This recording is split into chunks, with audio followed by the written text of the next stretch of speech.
Okay, so we will go ahead and get started, and we'll let people just continue to filter in. Before we begin, given that this is a panel discussion about cutting-edge digital activism, I suppose I should tell you about tweeting and Twitter handles for this evening. So if you are tweeting, our handles are hashtag live it, speak it, tweet it. Okay, all one word, obviously. Hashtag tweet for peace. Hashtag tweet to live.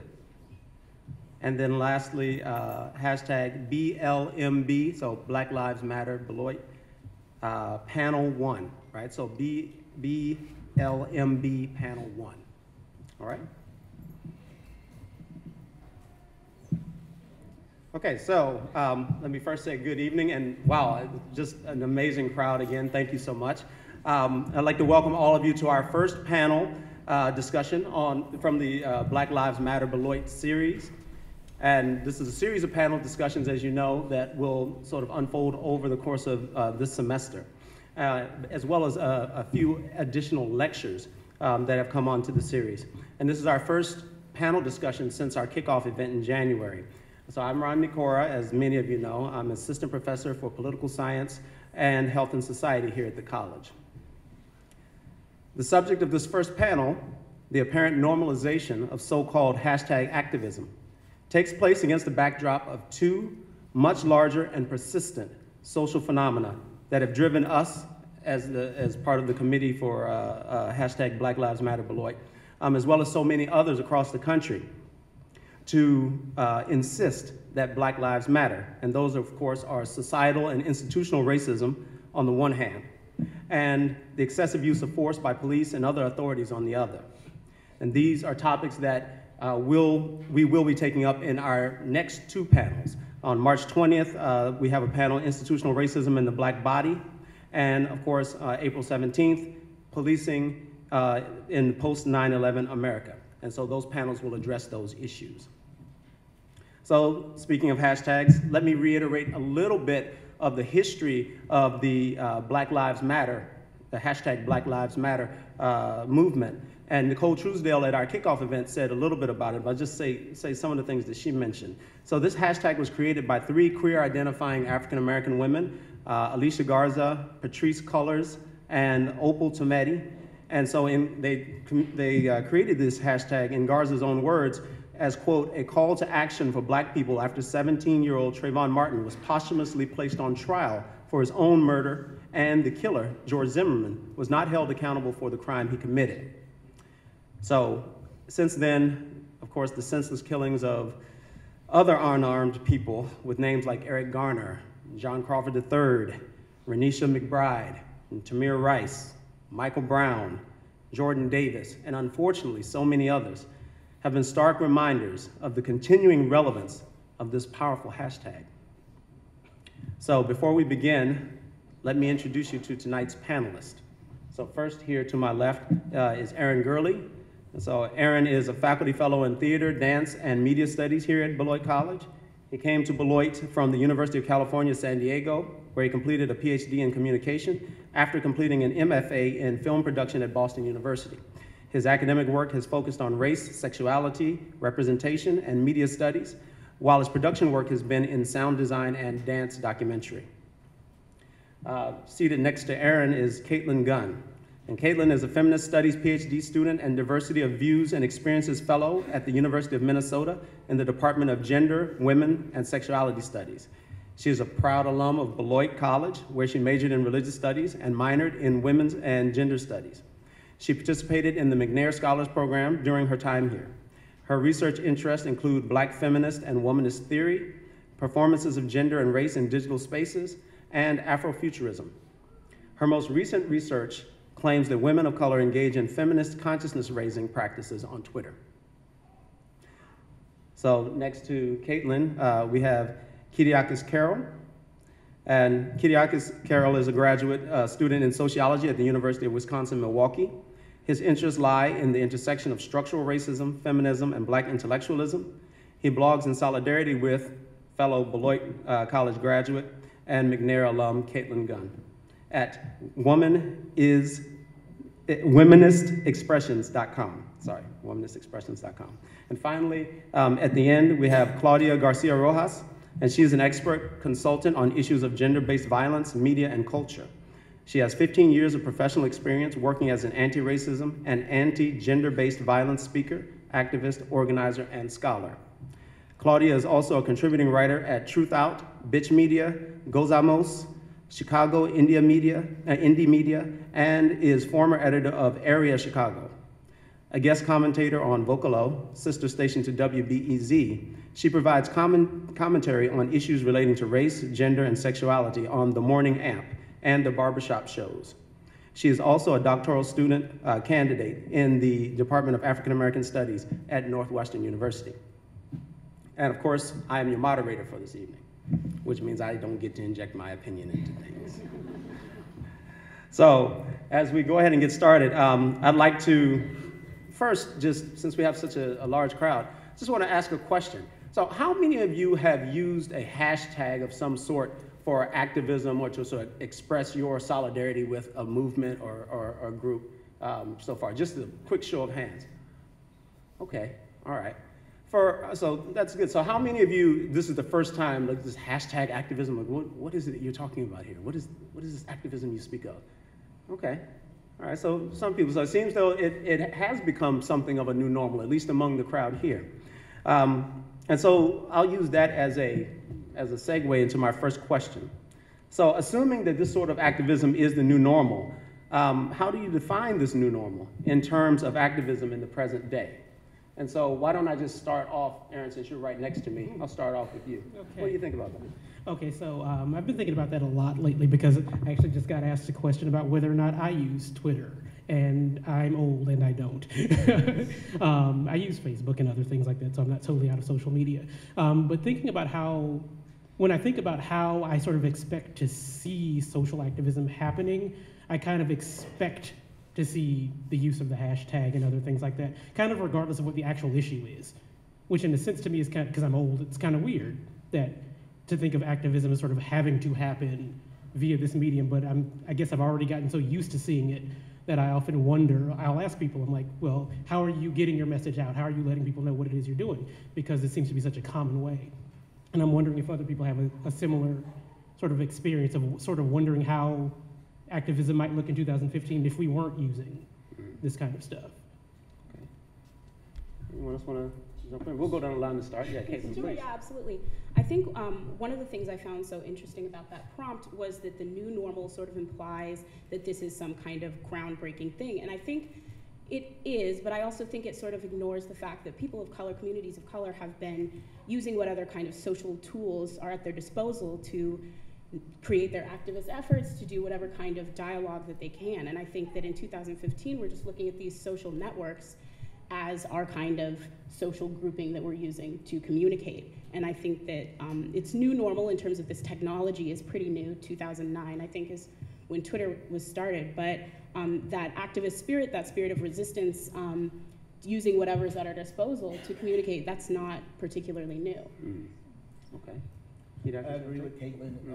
It is the new normal in the sense that it's just coming to the forefront of how we're looking at activism today and how people are using these communities to engage in social justice activism. But in another sense, it's not entirely new, as she said herself.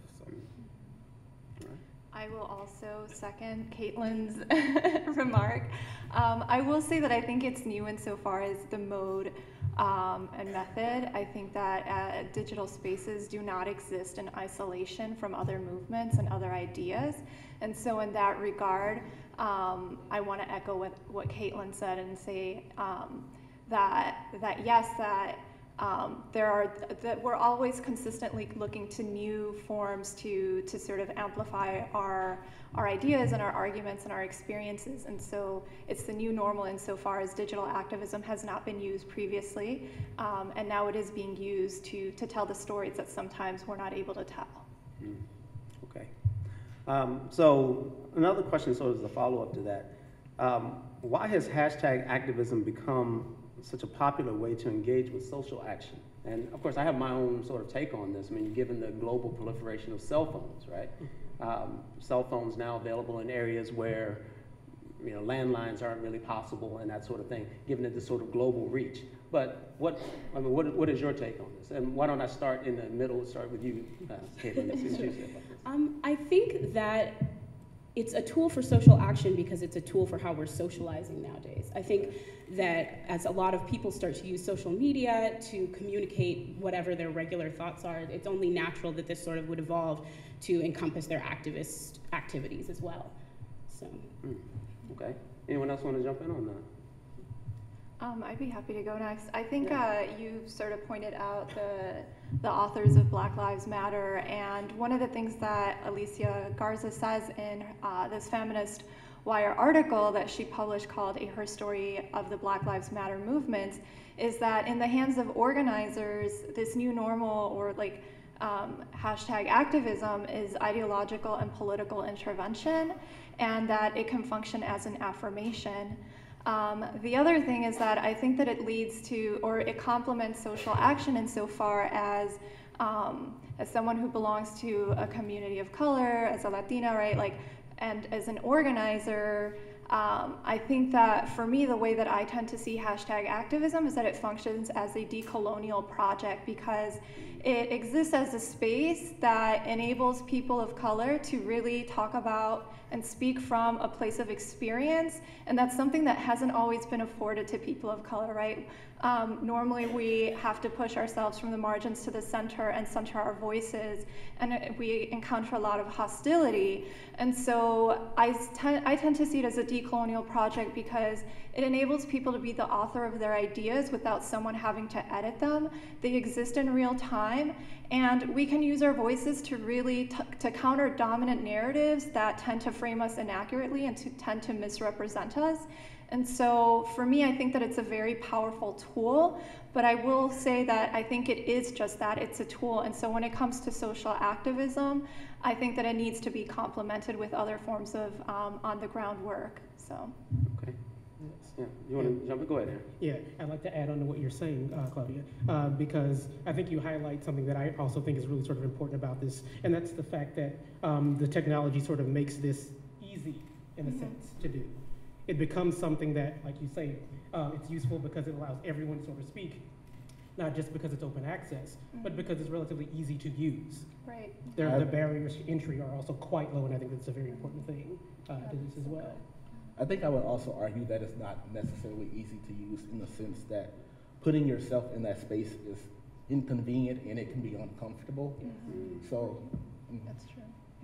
Okay, that's interesting. I mean, from my standpoint, and I talk a lot about how old I am, because frankly, I can't believe how old I am sometimes, right? But I talk a lot about that because it took me a while to even understand what these hashtags were about, right? I mean, we're not even talking about with activism, right? Just like, what does that mean? Why are people putting pound signs in front of things, right? Right? And so, anyway, it's been interesting to see the evolution of that for me. But I think this is also a perfect question to sort of put out to you, and I'd like to get like maybe a couple of people here to chime in. So, I mean, why do you think that this sort of activism has become so popular? Just a couple of folks. Anyone want to chime in? Why do you think? Yeah, what do you think? I agree that it's given people who may not have been given a voice before to speak, because I think my first experience with it was with the Arab Spring, and those people were tweeting and stuff, and it wasn't being covered by mainstream media. Okay. And like, if you know about something, I don't know, depending on you, but you'll probably share it. So then it's like raising awareness to people. You're not going to scroll down and see, oh, 15 people died and the media isn't covering it, and say, oh, I want to ignore it as well. So I think it's just like accessibility and the fact that a lot of people are watching, so that you know something will be done about the issue because it's going to catch on. Okay, so in that sense, the ease of access and the knowledge that so many people are paying attention to it gives it this sort of added power. Okay, all right. Yeah, down on the floor. Yeah. I think that the activism is real time, like someone on the panel already said, and it allows a global community to engage in this activist work regardless of where you are, in a very real-time sense. As soon as something happens, people all around the world are updated about events and are able to participate in a conversation from their own homes. And so it really opens this activist work to people who aren't necessarily able to engage on the ground in this sort of movement. If you're not able to travel, if you're not able to march, you can sit and still be participating and, you know, making a change in whatever way that means. And so I think it's opening doors that were previously closed. Okay, all right. I think we have time for just one more. Yeah, go ahead. Right here. I think in its simplest sense, it's tagging things, right? So it's the ability to identify really readily and really instantaneously why we're here, right? The whole purpose of tweeting this event is to promote the idea that Beloit College is making a priority of this and associating themselves with this movement. So the tagging and like direct association of emotions and power and all of these things that we've talked about, it's the accessibility of being able to identify and come together in a way that's bigger than individuals. All right, so the hashtag is a sort of convergence point for a variety of different sort of, I guess, for lack of a better phrase, sort of power lines, right? Just drawing things together, including the emotions and maybe even like this institutional resources and that sort of thing. Okay, very interesting. All right, well, that's actually tied, I think, to a certain extent to my next question, right? Because one of the folks just mentioned, well, even if you can't actually get out into the streets and you can't go out there, for some reason you are unable to sort of be part of a physical protest, that you can still sort of let yourself be heard, or let your voice be heard, rather. So this is sort of a two-part question. So first, what is the level of effectiveness of using hashtag/social media activism, all right? And then the second part of that is, how do you evaluate this effectiveness? Right? Because I think that this is probably one of the open questions around hashtag activism. Well, you have this moment, everyone gets upset and they tweet something with a hashtag, and then what happens, right? So let's start with the first one. So what is the level of effectiveness? What do you perceive to be the level of effectiveness around this? So why don't we start at the end with you, Claudia?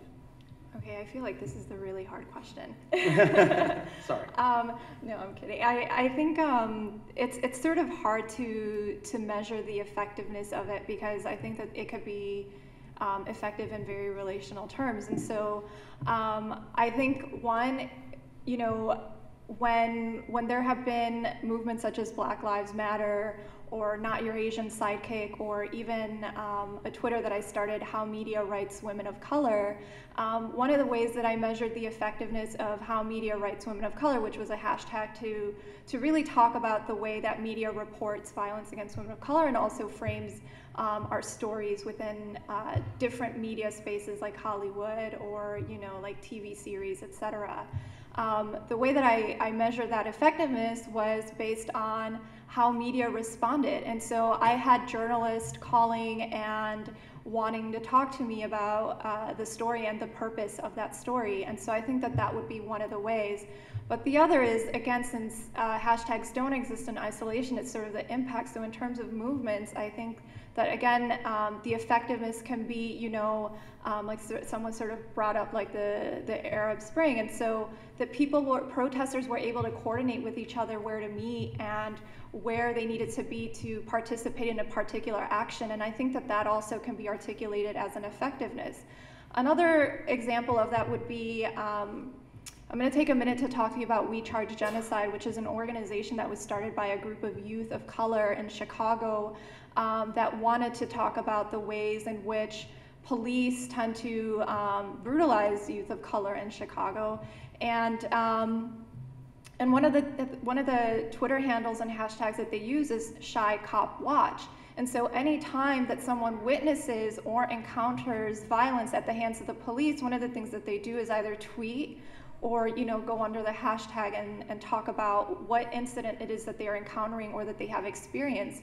And so I think that the effectiveness of hashtag activism is that it also enables us to create genealogies, to testify, and to bear witness to real life experiences that otherwise wouldn't get out there in the public, right? Because sometimes you can talk about these experiences to someone, but they might not necessarily believe you, or the story is not going to get amplified, and so it remains local. And so I think that the effectiveness is the power that we have in terms of like being able to amplify, to document, and to bear witness. So. Okay. All right. Yeah, Kenya, let's go ahead. I think that regardless of real world effectiveness, just to be able to use a hashtag to voice one's truth is revolutionary action. To be able to engage in that sort of dialogue with other communities of color, other people of color, in itself is highly effective. Okay. All right. Yeah, I absolutely agree with both of them. I think that the on-the-ground stuff that's been happening around hashtag activism is really crucial, and like you were saying earlier, it's an effective tool. And I think Kitty Hawkins is right too. One of the pushbacks I hear when I hear people talking about hashtag activism is it's not real activism because you're not doing anything on the ground, it's not an action, so it can't be real activism. And I think that comes from a really privileged mindset for people who have never encountered their voice being threatened. Like, you couldn't imagine that your ability to voice your experiences would be stifled in any kind of way. So when we have these hashtags, there's this kind of vigilance about maintaining that space, because it is this space where people are allowed to, like you were saying, center their frequently marginalized voices. And I think that that's a kind of effectiveness in and of itself. That kind of consciousness raising is really crucial to communities of color. And to claim that that's not an effective kind of activism is to sort of take away the power of them being able to speak their truths. And I totally agree with that. Because I think I'm the old person on the panel, I'll voice the old person message and say that I do have some concerns, particularly when we're talking about a subject like Black Lives Matter, where we're talking about actual lives ending. I do sort of wonder about sort of overstating the power of the discourse when we're talking about effects that literally cause people to lose their lives. That sort of real world connection is something I do wish to maintain a focus on, but that's also coming from my perspective as an older person. And also someone who, as you point out, has not really been in that position of having had my voice challenged to such an extent that simply being able to speak. So I do recognize what you're saying. I think you're dead on with that.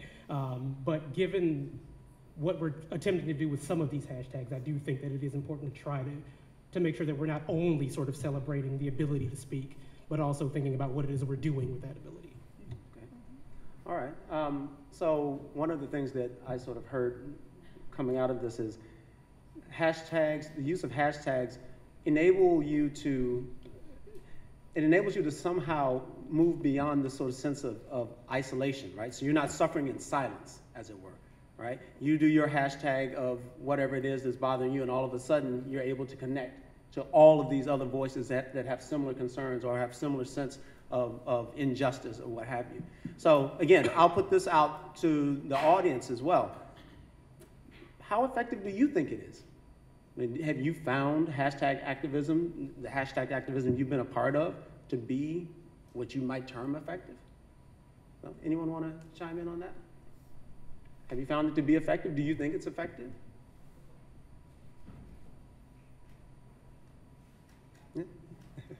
I can speak of an experience where it was effective. I had a baby 2 days before the Dontre Hamilton non-indictment occurred, and I'm from Milwaukee and just moved down here, and so I couldn't be there to protest. So I was there, I was able to follow it, but the key was I was able to donate for those that were incarcerated because of their actions. So it turned out to be very effective. I couldn't be there, but I could donate monetarily to those to get them out of prison. Excellent. All right. I mean, that's as real as it gets. Anyone else? We have someone in the back there as well. Sorry.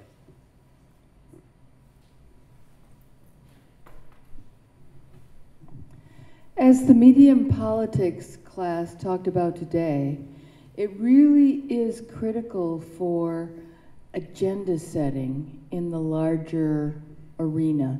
And I think that is underestimated in what I heard from the panel. The second thing I would say is that it's very important to voice and have that opportunity, but it's not like getting up and going out there and making the crowd. One reason I'm here is to make a crowd, and hashtag activism makes a different kind of crowd, but people in person have a different kind of force. And that's what I think we're negotiating at this moment in our activism with hashtag activism. Extremely important, but we don't quite know what that means compared to the other kinds of activism. Okay, yeah, that's an interesting point. One more. We have time for one more person. Okay. Can we get the audience, the panel to respond to that? Yeah, actually? sure. 'Cause I think that's an important point, the counterpoint to the issues. Anyone want to respond to that? Sure. Yeah, go ahead. I think the way I'd respond to that is that very few people are using hashtag activism as a replacement for other kinds of activism, as opposed to just a tool to use in conjunction with other kinds of activism. And in fact, Twitter has been really useful for creating the kinds of crowds you're talking about. I know that when I was getting involved with protests in Minneapolis, Twitter was where I found out when and where those protests were happening, where I was getting tweets from other people participating in the protests. I think that, that what you're saying about bodies on the ground is important for activism and always has been important for activism, and I don't think hashtag activism necessarily detracts from that. Okay. Anyone else want to respond? And actually, I'd like to add Yeah. a little bit something there too. Also, as someone with a background in more sort of traditional media, sort of grappling with this new stuff and sort of new understandings of the way that people sort of organize themselves around this stuff, I do think that there might be questions about sort of the impact of sort of the bodies on the ground for those of us who sort of grew up in a pre-social media world versus those who are growing up where this is part of the way in which they socialize normally, rather than just sort of an add-on like it is for maybe someone like me. That's a real question. I'm not a sociologist, so I don't really know how people are addressing that, but I think it might be a question that's out there. Okay. All right. Yeah. So we have a person up here, Nicole.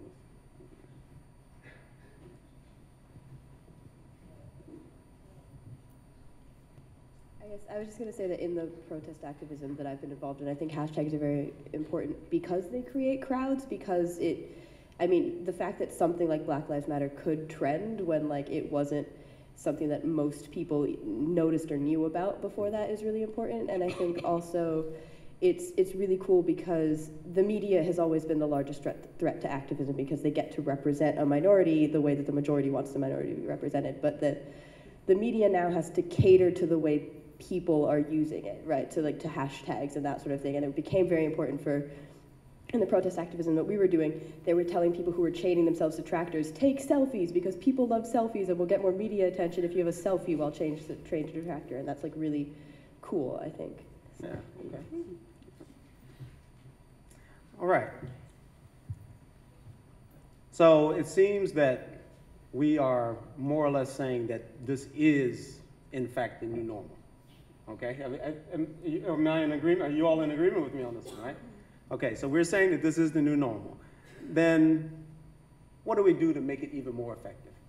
I guess that's the next step, right? How do we make it even more effective? Because you think about people like Aaron, frankly, people like myself too, right? It really is sort of an add-on for us, right? It's a cool add-on, but it's an add-on nonetheless. And so what do we do to make it more effective? Is it even possible to make it optimally effective for people from our generation, where it was not a sort of norm that we grew up with? So who'd like to jump in on that? So how do you make it more effective? I think one way it could be more effective is to we should reform our ideas of how we think of activism outside of this very heteronormative white supremacist patriarchal idea of what activism is, so that it can become more optimal for communities of color and other people who want to engage in a discourse and engage in activism. Okay, so how do we do that? Can I ask a question about that too? I'm just wondering, sort of, if you don't mind explaining a bit more what you mean. I'm sort of thinking about my own sort of protest histories, which, I was raised by parents who were part of the civil rights movement and all that kind of stuff. And I was out and doing all the protesting back, oh good Lord, I'm old too, back in 2004 in Massachusetts, where I was living when they became the first state to legalize same-sex marriage. So that's the kind of activism that I'm familiar with, and also predates Twitter and all that kind of stuff. So But those were activist movements that were sort of going against the norms that you're talking about. And so I'm wondering if you could explain more what you mean. I would almost argue that they didn't necessarily go against those norms. They were often movements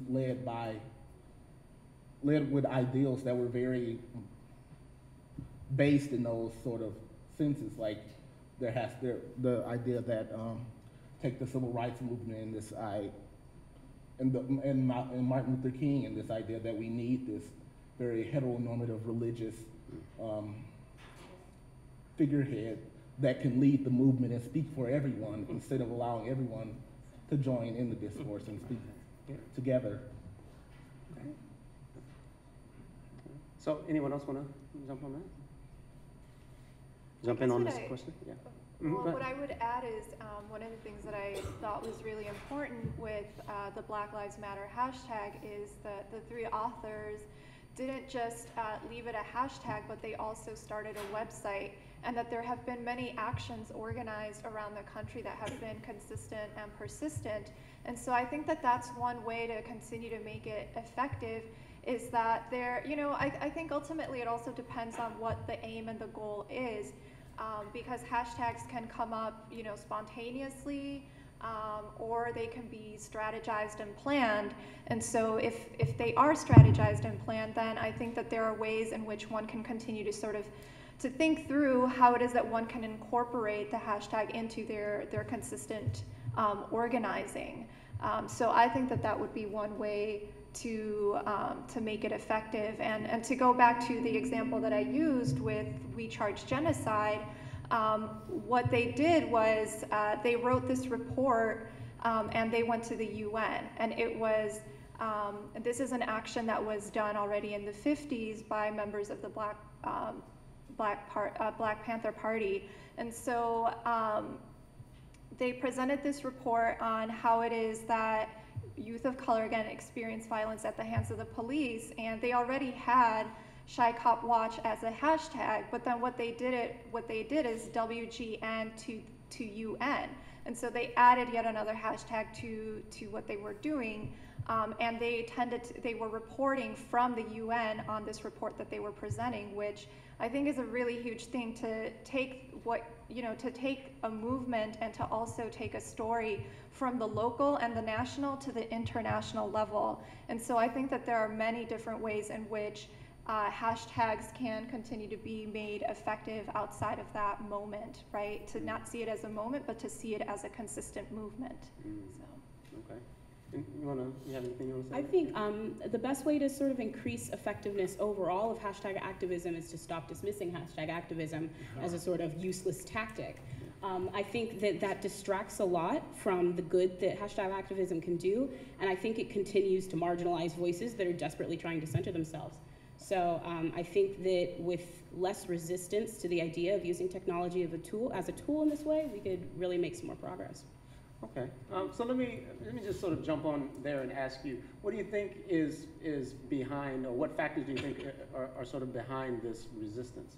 I mean, I've heard a couple of things mentioned. One is the old guard, right? But another one is maybe that mainstream media, for example, is not interested in some of these stories, or they're only interested in these stories to the extent that they can sort of mine them for something that they are comfortable with broadcasting. So let me just open it up to all of you, and then I'll open it up a little bit further. So, what do you think is happening here? Well, I think what you were talking about with the old sort of narrative does sometimes get in the way. I think there are a lot of people from all different kinds of age groups and generations who are using hashtag activism pretty effectively. So if we could maybe try to overcome the streak of conservatism, that would be great. Yeah, and I also think that you're onto it when you talk about sort of the conflict between sort of existing media interests and the ability of social media to sort of let people sort of say whatever they want, whenever they want. Right. Those models kind of don't work all that well together necessarily. There's a lot of money tied up in traditional media. It's used to sell a lot of things, and so when you sort of muddy the waters by letting lots of messages out, it's harder to do that. That's not an excuse, it's an explanation. tends to be hard to keep people on message as well, right? Yeah. And we've seen some pretty interesting media gaffes from traditional media trying to just grab Twitter feeds and Facebook sites and that sort of thing. So, okay, interesting. Anyone else? So let me open it up here then. Yeah, go ahead, Thomas. So I wanted to speak. Oh, hold on for a second. Let me get your microphone. I wanted to speak about the media in terms of like Ferguson Today and what they choose to share, and also how like that gets co-opted, because I know for me the only downside to hashtag trends are that they're for a moment, and then if the hashtag isn't trending no more, people think it's fixed or it's over, where there's still a lot of organization that's still happening in Ferguson today. I think it's really easy for people to just say, oh, you just did a hashtag and dismiss it, but with every single hashtag, there's been like an organization or a group of people that are continuing on the efforts of the hashtag, and they get completely ignored from the media. Like I know that every once in a while I still check the Ferguson hashtags, and there are still people organizing, there are still people like getting out there and reaching out to the community, but because it's not trending anymore, it's not in the news anymore. And I also feel as if hashtag activism is a good way for people, again, who have marginalized voices to raise awareness to issues. You know, you call them Black Twitter or like all these other names. So I do think that the hashtag in itself are many organizations that are built on raising awareness, and I don't think that you should dismiss it as just a hashtag and not an action, because to type on your phone while someone is dying in front of you is an action that you're consciously taking. So, Yeah, and that's very true. And it takes strength. It does. Yeah, right up here. So, I mean, I guess what I see as one of the potential problems with hashtag activism is that it isn't easily, and this is both a problem and a benefit, but it's not easily controlled by whoever started it or whoever's in charge of it, and that means it can get co-opted by someone who's maybe not fully understanding the original intent, maybe is going to say something stupid, and then that might become basically the voice of something because someone else sees it or other people continue to perpetuate it. And so it can get out of hand really easily. On the other hand, if you have a lot of people who are having this sort of like alternate viewpoint and are using it in that same alternate way, then there's sort of a democratization where that voice gets raised. So. Okay. Yeah. With hashtag activism, as with any sort of activism, there's always going to be those people that they will hashtag at home and then go back to watching TV, and they're not really participating. And that's always been the case with hashtags. Even with the Bring Back Our Girls, people started doing that. It doesn't really, you posting a status won't bring back our girls. However, I think the problem comes in where people start seeing how hashtag activism actually does something. There's sort of a fear of, well, these people that are normally oppressed and don't say anything, now they do have a voice, and that brings fear. That brings fear to those who are privileged, and they don't want that. We live in a society where there's always been that group that's oppressed and that doesn't get a voice, and now that they do have a voice, those people are now saying, well, maybe this isn't a good idea because it is something new and we're not used to it. Well, someone mentioned before that part of what this activism does that maybe is still underappreciated, but I would say that a number of politicians have begun to understand it, is that it creates the agenda, right? It allows this sort of active creation of this agenda of what politicians will address, okay? And so that is something that I think is important. It's sort of tied into that as well, right? Is that, yeah, maybe there are people who fear what this movement means. And of course, there are people who are sort of gaining their voices from it, right? But yeah, I think those two comments in some ways are very complementary. Yeah. We got time for one more and then we'll go on to the next. Yeah, go ahead. So I just wanted to say really quick that I think something I think a lot about is how it's limited in both like the people who are publishing it, so access to wireless or internet in general is not universal, even though it's often noted as the World Wide Web. It's definitely not global and not even national, so I think that's something that should be considered, is that not everybody who's implicated under this movement is necessarily even contributing to the conversation. And then secondly, I think also about, so who is it really reaching or pulling into the movement, and how much is it just kind of preaching to the choir for lack of better terms. Sorry, tongue tied, but That's yeah. That's an interesting point. It's a very interesting point. Okay, so we're gonna go on to the next question. So, one hashtag that gained prominence following the spate of unarmed civilian deaths at the hands of police was hashtag criming while white. And I wonder how many of you heard about this? Yeah, okay, so most of us heard about this. Yeah, okay. So I want to ask our panelists first, and then we'll go to the audience as well. So what impact, if any, do you think this hashtag has had in the debate about the differential value of Black lives in police encounters? So, yeah. You want to start, Claudia, and then we'll come to Caitlin. I think I need a minute to reflect on it. Okay, that's fine. That's fine. Take your time. Anyone want to jump in, or maybe I give everyone a minute. Give everyone a minute to sort of think about it, because it's a bit of a handful. So I'll repeat it. So this one hashtag that gained prominence following the spate of unarmed civilian deaths at the hands of police was hashtag criming while white.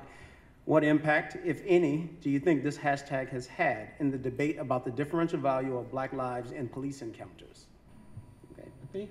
I think at the beginning it had an impact in that it allowed us to see some of the things you are able to get away with when committing crimes while white, but in the end it ended up being this thing in which they ended up co-opting this space. That they ended up it was interesting, and for a while it was effective, but it ended up being a co-option of what it was originally intended to be in response to. So it almost became, so you're arguing it became almost a sort of distraction to the real issues of the deaths of Garner and Crawford and almost these like, folks, right? let's make this about us, even though okay, it's not really about us. Okay, okay. Yeah, I agree with Kiriakis. I feel like this was is an important moment to center the experiences and lives of Black people and people of color, and it became this space to talk about white experience and white people. And I had some difficulty with that, and I'm really interested to hear what you guys have to say about it. I think it was a really well-intentioned thing to sort of point out disparities, right? And you can't really argue with that, but I feel like there are space, like I was talking about earlier, that Twitter is kind of become this space that's heavily guarded by people of color to talk about their lives and to raise their consciousness. And I feel like criming while white certainly hit a lot of nerves in terms of who is this for, who are we talking about this for, who is our audience for criming while white, because a lot of communities of color might be aware of the benefits of white privilege. So who is criming while white really speaking to was a question I had while that was trending. Okay. Yeah. Right.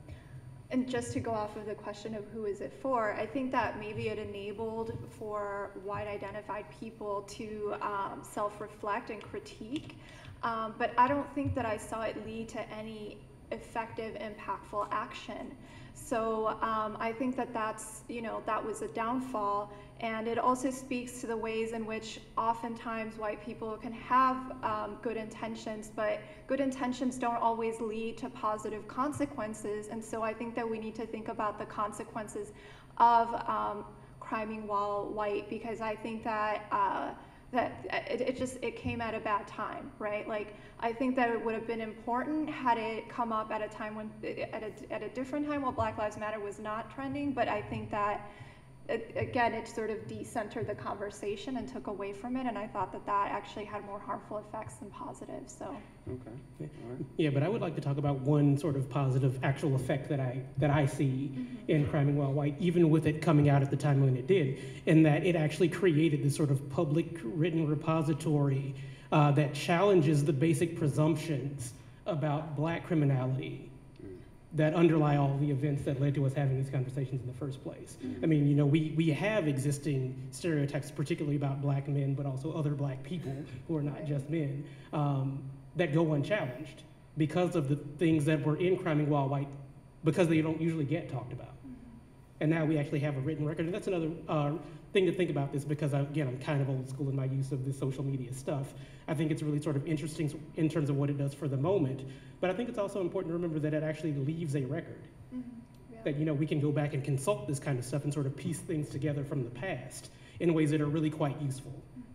And I think that that's really the benefit of Criming While White, despite the fact that its timing was a little bit odd in terms of what it did for Black Lives Matter, but the fact that we still have it. And you're right to point out that it sort of went to crap. But the good stuff that was there at the beginning is still there for us to see. You can actually still find that stuff.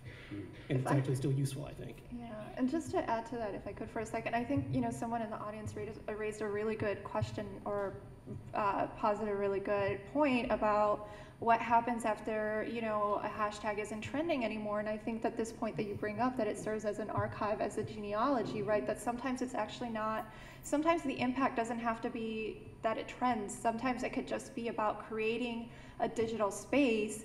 It could be about creating an archive. It could be about creating virtual languages. And so I think that, again, there are multiple purposes, and so I'm glad that you brought that up. Okay. Anyone else?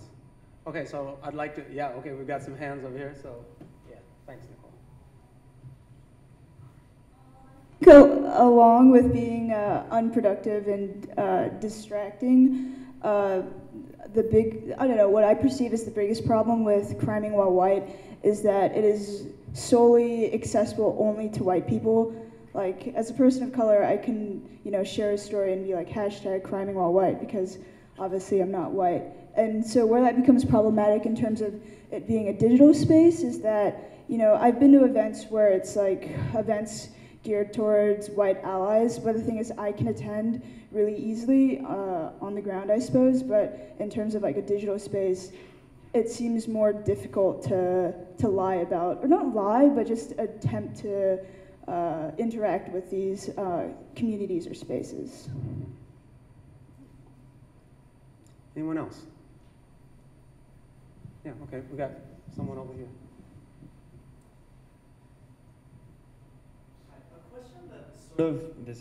A question that's sort of been popped up in my mind as we were talking about these things is that we're talking about hashtag activism as sort of an umbrella, but the Criming While White versus the hashtag Black Lives Matter sort of raises a very important distinction in two different kinds of hashtag activism. One that is used as an organizing tool, and these, in my experience, lead to mostly positive results of everyone knows where we're meeting, everyone knows that this is where we're all gonna converge and like march and do this, or like dissemination of information of like this one person is doing this awful thing, or records and stuff like that, versus a very sort of inward pointing, let's just look at ourselves, Criming While White, this is what we are doing, which tend to be the more problematic hashtags in their lack of outreach and lack of sort of measurable action and measurable impact in the movement and in the relationships that they're aiming at questioning. So, okay. A few others. I think we can probably take two or three others here. We have someone over here. I think it was. Anyway, I think that hashtag white crime or whatever was really important because it made. It made an important part of the conversation public on Twitter, so that it's not just, we're not just doing Black Lives Matter, it's actually showing what people really are thinking about and adds more to that conversation and shows how complex it was and still is as we continue to have it. Okay. I have someone here as well. And then, do we have anyone else as well? Did you get someone over there? Yeah, Pastor. Well, provided that all the things that were written under this hashtag, which no one can prove, are true, then I thought it's shocking, because I expected it would be things like driving with a suspended license or without a license or stuff like that that people got away with. But when I actually looked it up, there were some actual felonies in there, and well, I see the hashtag positive because it really made me realize my privilege as a white person. It made me really go, whoa, if I would have done that and I weren't white, I would be doing some serious jail time at least. So that's why I think it's positive in a way, because it really makes, or made me at least, realize my own privilege as a white person. So maybe in that sense, the audience really was other white folks who sort of didn't realize that they shared this kind of privilege, right? That they had this kind of privilege. Okay. All right. Anyone else? You wanna, yeah, go ahead, please. Hi, I'm a little nervous, so please excuse me. That's okay. I am too. I believe that like the whole hashtag thing, like I definitely agree with it being a publicity enhancer as far as spreading the word. But I think that we shouldn't pay too focus so much on the hashtags because like it's enforcing segregation. Like how we have like Black Lives Matter, like understand, you know, like how come it couldn't be like everyone matters? Mm-hmm. And like since we do have Black Lives Matter, from the gentleman's question, he's like now it's like it's posing like this whole like separate type of case now. Like we have like black versus white. Like that's not the case here. What needs to be focused on is your question, sorry, the effectiveness of hashtag and how can we make it more effective. Okay, all right. We have a couple of hands over here, so I'm gonna go here.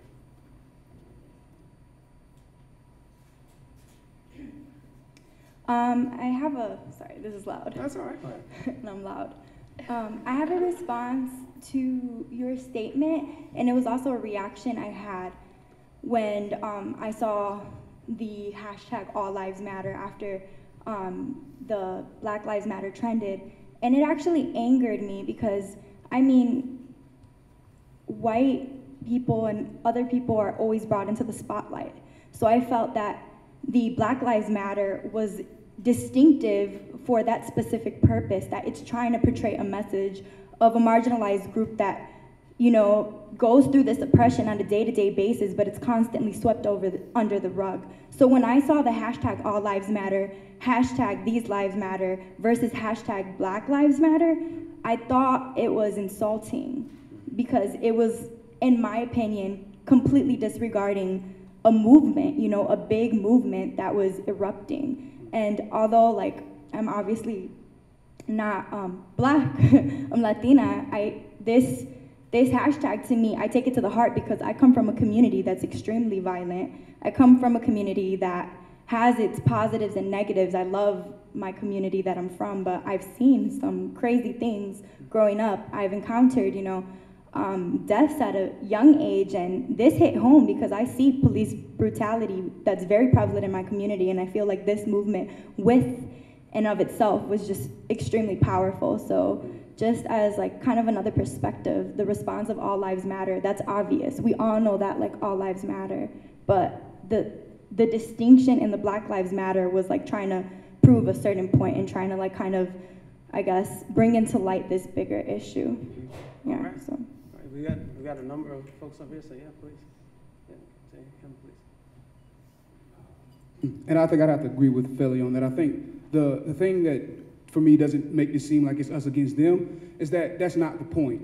I think the point of Black Lives Matter as a hashtag was to say, these people matter, because a lot of times we don't think about that. And I think there's a tweet on the slideshow that's going that, you know, Black Lives Matter was to say, to remind America that about something that they don't think about, because our lives don't matter to them sometimes. And it wasn't to say, you know, it's us versus them, it's to say, remember us, to think about us, for once, to think about us. And I think, you know, Criming While White it was a good juxtaposition of what a lot of people already knew, that if you're white, you can get away with a lot more things.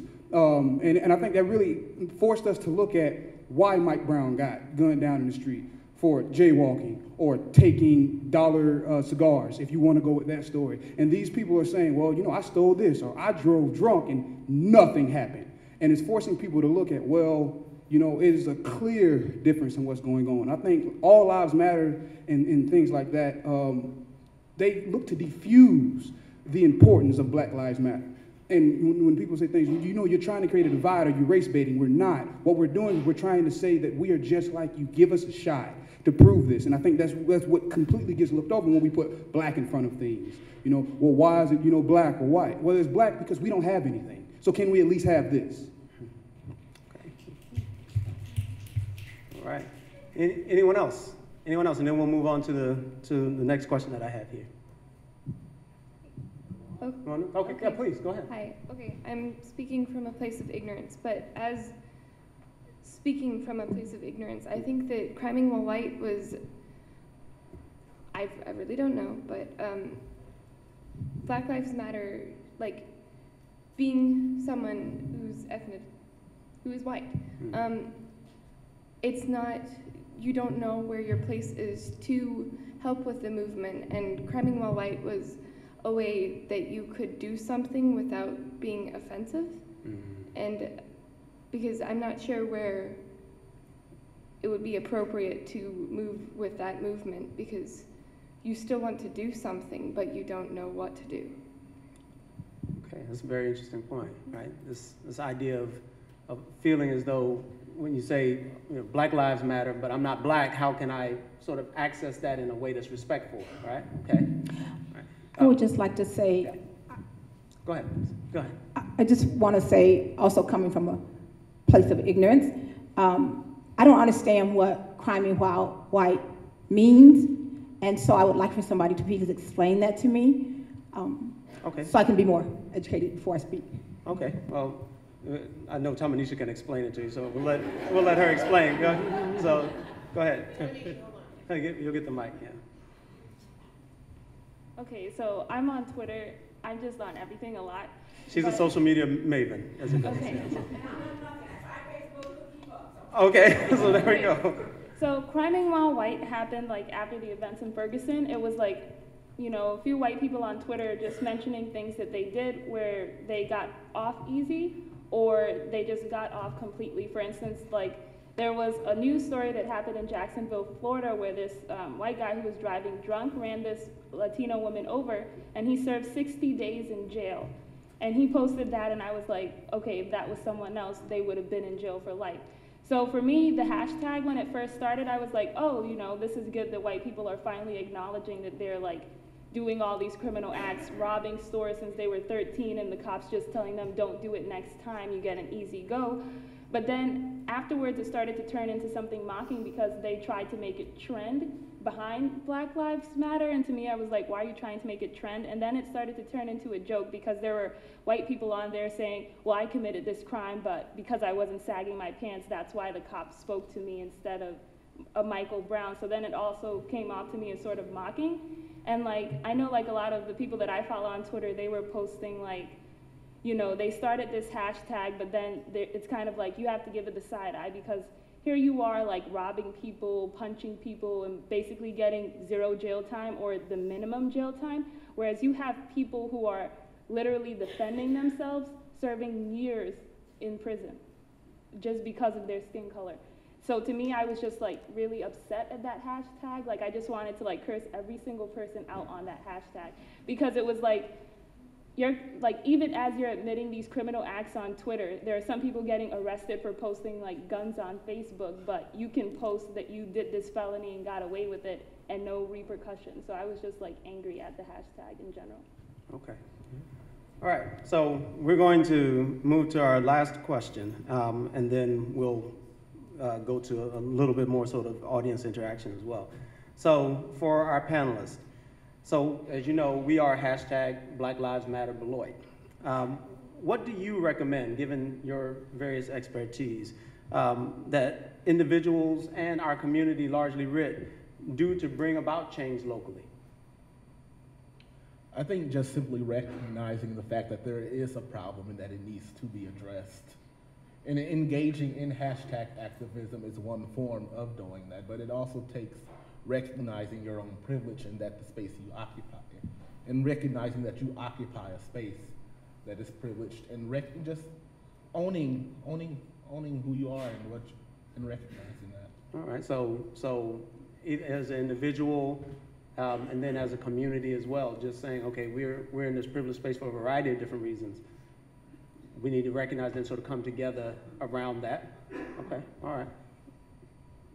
And I would just sort of add on to that, once we've done that bit of recognition, there's probably some other stuff we should do. I'm looking around this group, and the one thing about sort of recognizing our position here is the fact that we occupy lots of different positions relative to all of this stuff. I'm looking around and I see students of all kinds of different backgrounds that I know and students that I don't know and would like to know. I see faculty and staff. But one thing that I notice about myself in my own position in all of this is that I don't recognize people who are from the Beloit community but who are not affiliated with the college, because I don't know people who are not affiliated with the college. That's one of the things about sort of being in the bubble here. And I wonder how many other people here are in a similar position where there are relatively few people who live their lives outside of these walls as part of this community that we all sort of technically live in. Because I think that's a big thing here, and that might even vary depending on our backgrounds and all of that, for those of us who are part of this institution. I feel like there's a lot of things in there for us to start recognizing when we're doing that bit of recognition, and then maybe actually do something like actually involve ourselves with people who are not just part of this college community, but even before we do that. Yes, I think of that, and it's easy for me to say that sort of thing. I'm relatively new here, so it's easy for me to sort of say that that's a thing that everybody should be thinking about and doing. But we should also be looking around and making sure that we're also making that same bit of connection to everyone who's here. Because not everybody's in, to be fair, compared to other institutions I've worked, people are pretty good about getting to know the people who are in the institution. But more could probably be done. But then we could probably all be doing a better job of interfacing with the town that we actually reside in now. All right. Yeah, Caitlin, do you want to? I think that's really brilliant as an alum here. I think that's definitely a step in the right direction. And I think it sounds like a lot of you are looking at Twitter and looking at hashtags and sort of reflecting on that. I think continuing dialogue on and offline about the issues that Black Lives Matter, even things like criming while right raise, is really important. And I think that if you're going to employ a mantra like Black Lives Matter Beloit, making that something that is really true on campus is going to be helpful, and taking that kind of consciousness off of Twitter and bringing it to the campus culture, I think would be a positive thing. Okay, absolutely. I would just say popular political education and also organizing. So I know that many of us are coming from perspectives where, I think someone raised the question about not knowing what to do. Read histories that are not taught to us, all the time, right? So read about Black history, read about Latino history, and most importantly, organize. If I'm gonna do a shameless plug, if that's okay, and just say, read US prison culture, read Project Nia. You could get ideas as to how to develop curriculums for organizing. And I think that for me, that's the most important thing. It starts with gathering in spaces physically, as you were saying, and getting to know other people, so. Okay, well, thank you very much. So what I'd like to do now is, we've got about 24 minutes left. So I'd like to put it out to the audience. So do you have any questions for our panelists? Okay, so we got one. Okay, go ahead, please. If hashtags and social media did not exist, how would your participation in, let's say, Black activism be like? Or yeah, it's a really good question. It's a good question. So did everyone get that? Right. All right. So what do you think? What would it be like if we didn't have this hashtag stuff now? What would we do in terms of Black activism? I think we would have far more people speaking for entire communities without allowing them to sort of add their voices to that discourse. Without that space, you're just not able to voice your opinion, so, Okay. Yeah, I don't know that we really have to hypothesize that we have a history of that activism that we can look at to see what people actually did do when we didn't have all this. I want to echo that, but I also want to say that we may not have had a big movement at all without these kind of hashtags, because a big component of Black Lives Matter, and even before that, was raising awareness of names and lives that otherwise might have gone unnoticed by media. So we might not be able to have this conversation in this room about these Black men and women and trans men and women who have been killed, because we may not be able to know their names based on how our media operates. Anyone else?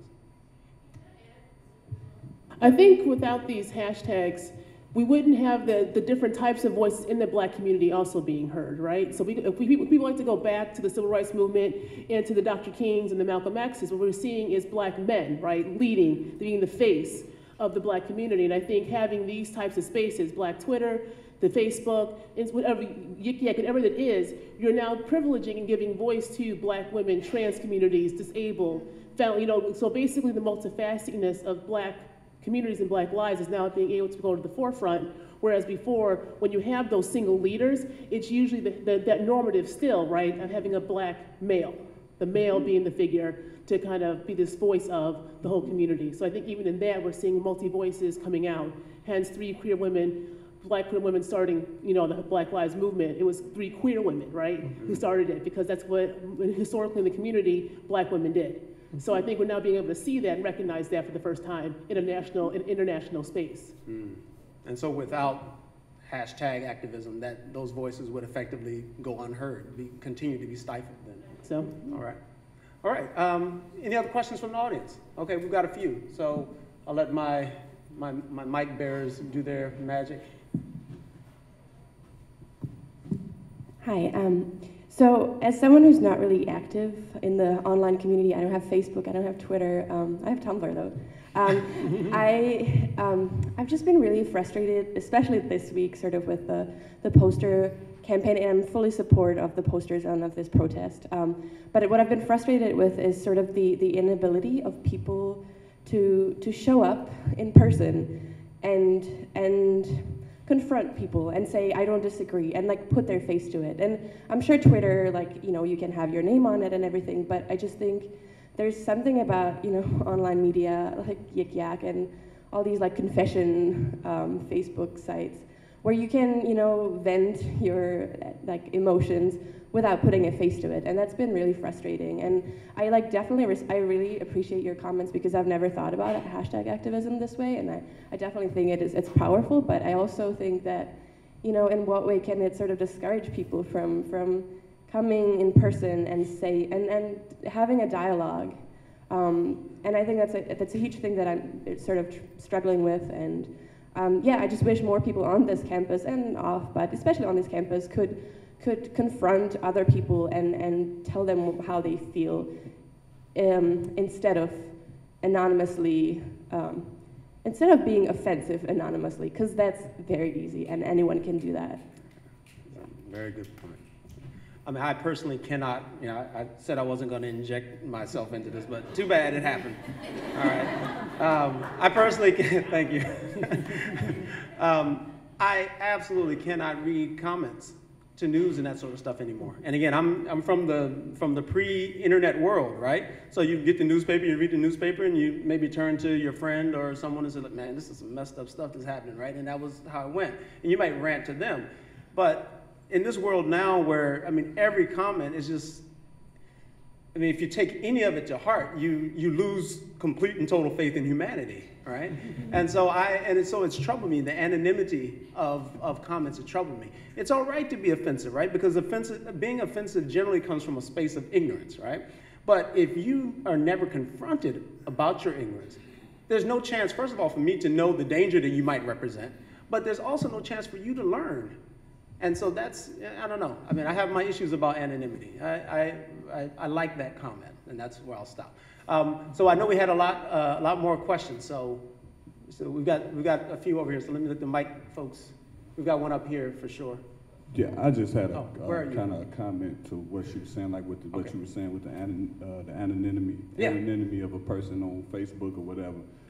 But even with the written word and newspapers and things of that nature, you're not necessarily able to confront those people either. Right. And as a person who is trying to be at the forefront of solving some of these issues, the notion that more traditional or conservative ways should be taken up, if those things were so effective, we wouldn't be still here. So I'm just cautioning everybody to be a little more open-minded on the ways that we're going to tackle these problems, because if the old ways of doing things was doing it, we wouldn't be here. And so, again, like some of the comments about the marginalization, I really, in my heart of hearts, I believe that's the biggest problem of a hashtag. is because you can't control it. Because that person can say whatever is on their mind and is able to get out to a space to people. And that's what the media has controlled for years. And the notion that, you know, people hiding behind it, you know, Rush Limbaugh got a face out in the open, but he's not really able to be confronted on some of the things that he says. News outlets are not confronted on the misdeeds of stories and all that. The situation with Brian Williams, look how long it took for that to come out. He'd been masquerading as some kind of hero. So I guess what I'm just really trying to get at is be careful at, you know, kind of like turning this negative eye to things because it's a nuance. Because without the nuance, we probably won't get to these cures for these problems. All right, right on. Anyone else? Anyone? We have someone up here as well. I don't know, where's my other mic? We have back there? Okay, I'm go ahead. trying to speak softly because I'm holding a baby. Okay, It's go not ahead. my baby. But, So we'll listen carefully. you know, I'm sitting here and I'm rocking back and forth and my heart is beating fast for several reasons. The first thing is, I think about the idea of how we think about young people in general, right? The idea that we demonize them, we call them deviant because they're young, they don't know better, they're inexperienced, therefore the older generation has all the answers. I think about what happened in DC with Al Sharpton and how he basically barred the women from Ferguson who started that movement, who were, you know, they knew Mike Brown, right? So how he tried to bar them with the hashtag I called VIP, Black Lives Matter, right? The idea how we still stratify these things. If we look into how Black cultures has been the forefront of everyone's mind and everyone keeps playing catch up, I don't mind the hashtag activism because it's something new. It's something that we can't qualify just yet. And by the time everyone else catches up, we'll be on to the next thing. So as long as we continue to uphold what Black youth, youth of color, queer youth, female youth, poor youth, differently able youth, trans youth, youth period, I think we gotta get it together, catch up with them because they're the ones who are be leading us and having the courage to do so because they have a lot less to lose than we do. All right.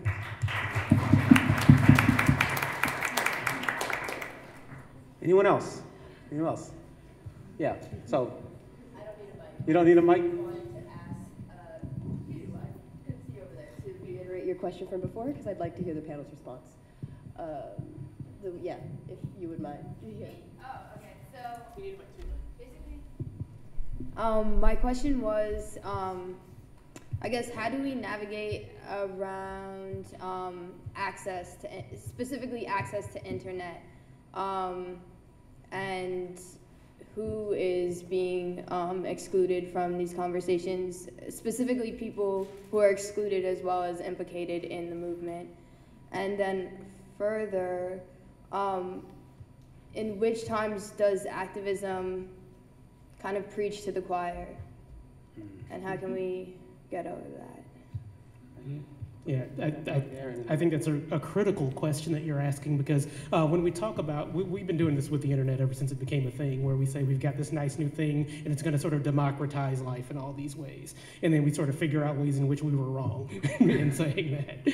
And I think with social media, you're absolutely right to point that out. It's like I often think about how we have the implicit assumption that, oh, now that we all have access to this stuff, we can all participate in this public discourse. All of us who have our smartphones. I'm like, smartphones ain't cheap. Not everybody can afford one. It's not, you know, it's not a given that everybody will be able to participate in this, even though we talk about it like that's the case. So I think you're right to call that out. And then the other thing that I wonder that's sort of related to your point is, even if we have this environment in which lots of people are able to get out their voices and there are lots of different perspectives out there, I still wonder who's being listened to and in what circumstances they're being listened to. Because there's the question of access that's been a problem in terms of people getting their voices out and being listened to. But there's also the question about who we actually sort of see as being credible and able to speak and who have valuable things to say. And I don't know that that necessarily changes just because we've sort of opened up the possibilities for some people to speak who maybe couldn't have before. So for me, that's the real sort of cultural question that lies at the heart of this kind of stuff. Because there are still all kinds of issues of privilege that allow certain people, like a professor, to sort of get up and speak and be heard in ways in which other people may not have that same privilege. Yeah, Caitlin. I think Aaron's is absolutely right. I think that access to the internet, access to sites like Twitter is an issue of class, it's an issue, it's an economic issue, it's a national issue. And I think that it would be a big mistake to say, this is how Black people feel about, this is how all people feel about this, just based on hashtags. It's useful because it can center so many voices, right? The internet is something that a lot of us have in this country. But I think that to ignore that question of who has a voice here in this specific space would be completely remiss, so I really appreciated that comment. Anyone else want to comment on that? Huh? Okay. All right, thank you. Anyone else? We still have time for a few more. Yeah, back here, all the way in the back here. Hello. I just want to bring up again the point that you made about the fact that we're hashtagging Black Lives Beloit, Black Lives Matter Beloit, but that we are in these kind of Ivy League walls, right?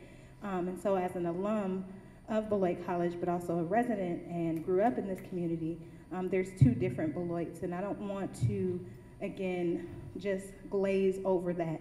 So while we're sitting in this beautiful building and having these conversations, it's again, what's going on in this campus, because I know when I was here, there were issues in terms of Black Lives Matter on this actual campus, but then there's also Black Lives Matter in the Beloit community. So the people who I see that I do recognize from Beloit, the community, are the usual suspects. Either they've had some connection with the college before and they're here like myself, but I challenge you, because this is a very special type of conversation that has never happened on this campus before, to keep thinking about the community that you live in and that it's not separate as it has always been. And there are a lot of issues on this campus, I'm sure. I can talk to some of the Black students here that have perpetuated over the years, but also that there are tons of issues in the community that you're sitting in right now. And so you can hashtag activism just where you are sitting when you go out into the community here. All right, thank you. So anyone else? I want to make sure that, okay, yeah, we have one right here. Let's wait for the mic. I feel like sort of one dichotomy or idea that comes up, especially around the internet and like sort of internet activism, is that like this argument that, oh, the world is more violent, or saying, oh, it's not more violent, it's just that we see it more because we have more methods of media. And I don't know if that's even like a relevant dichotomy to bring up, but like, you know, what role does emotion play in this? And like, are we just being oversaturated and desensitized to the violence that we see? Or is that, you know, even more a better tool to like raise people to action? Yeah, just your thoughts on that.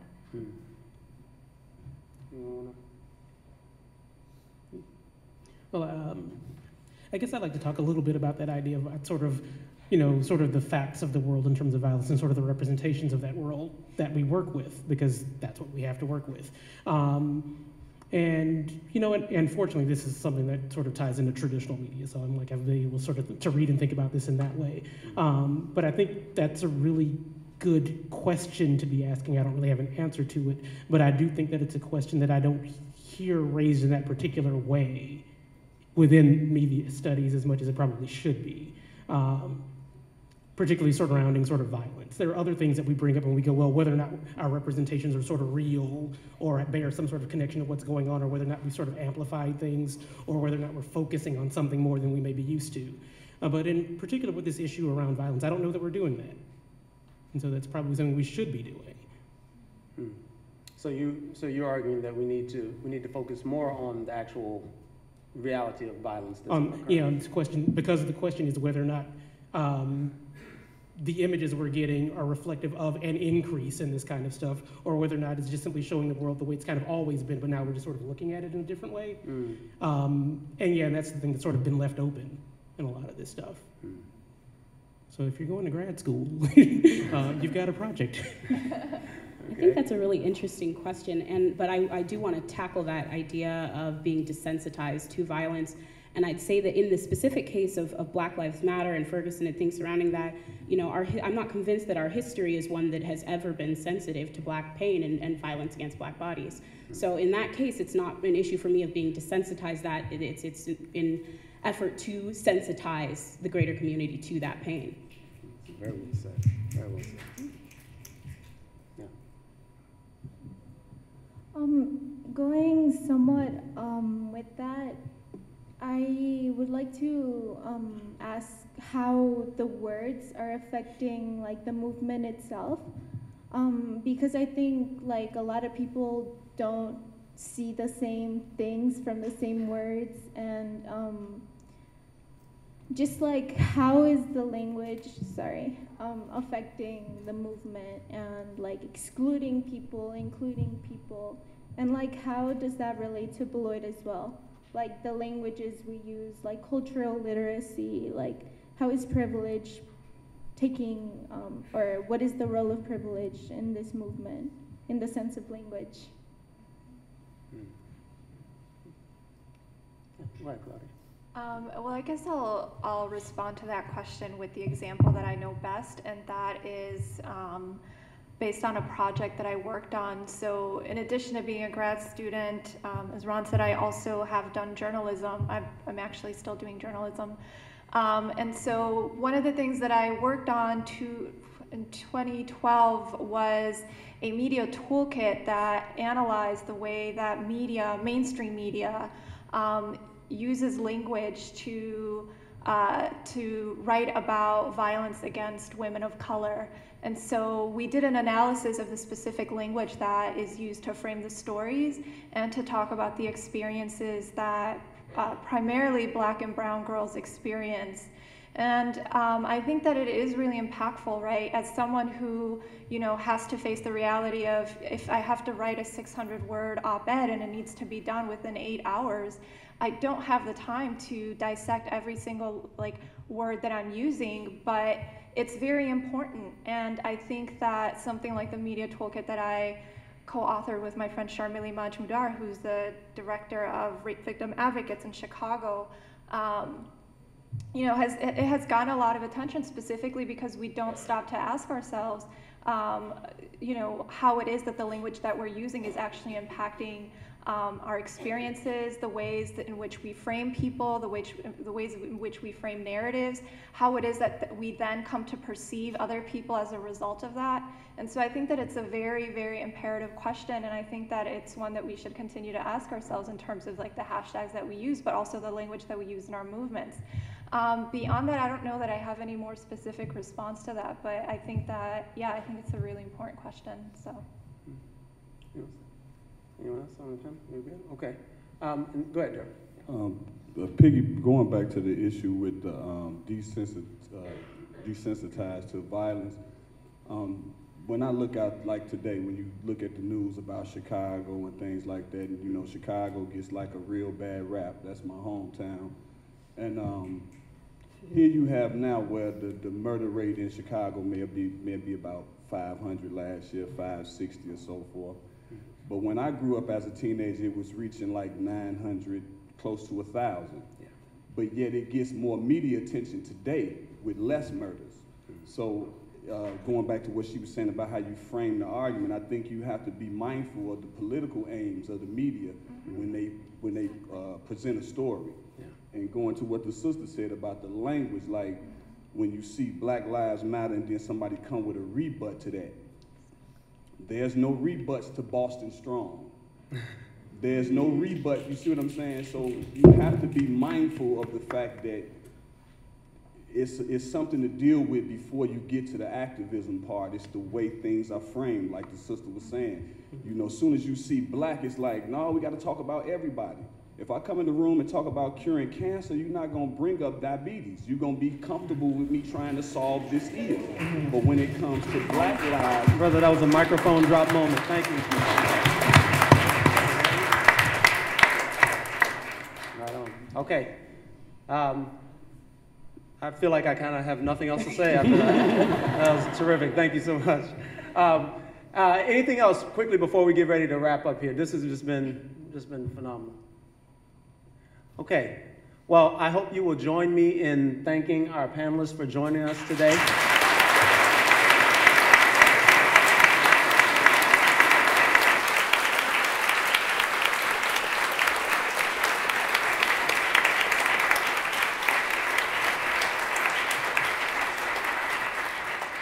And as much as you know, we like to say that people don't show up for things, I mean, I look around this room and y'all showed up. You know, and I would honestly say give yourselves a hand for that, and I appreciate that very much. Okay. And last thing before I go, I just want to thank our sponsors for their generous support, the Weisberg Program for Human Rights, the Office of Intercultural Affairs, the McNair Program, and Spiritual Life. And I also want to sort of name those folks who are in the hashtag, the committee for hashtag Black Lives Matter Beloit. That'd be, of course, Nicole Truesdale, Bill Conover, Cecil Youngblood, Daryl Smith, Felicia Carlson, Namunga Matina, and myself. Did I miss anyone? No. I don't think I did, and myself. Okay, so thank you all so much. Be safe traveling back, and look forward to our next panel. Let's go ahead. Panel, sorry. This is really a warm-up, okay? So we started with hashtag activism to introduce what the movement Black Lives Matter is really about. It's about looking at issues of institutional racism and policing in post 9/11 America, right? So now we've warmed you up. We've given you some background. You know what Black Lives Matter comes from. You understand the intersectionality of it. You understand why it's important. You understand why we're doing it here, or trying to incorporate the community, and how we're using basically these on-the-ground youth movements, right, to facilitate change. So in a month's time, March 20th, we're going to start getting into the nitty-gritty of it. We're going to go at what is institutional racism in the Black body. How is it seen in society? How is it not seen? And how is it a site of violence in America? And from there, we'll go on to looking at policing in post 9/11 America. So basically, what does it mean to be policed in America since the towers went down? So please be here in a month's time, March 20th, 7 p.m., same time. I'll be moderating. We'll have 3 new panelists. Thank you. All right.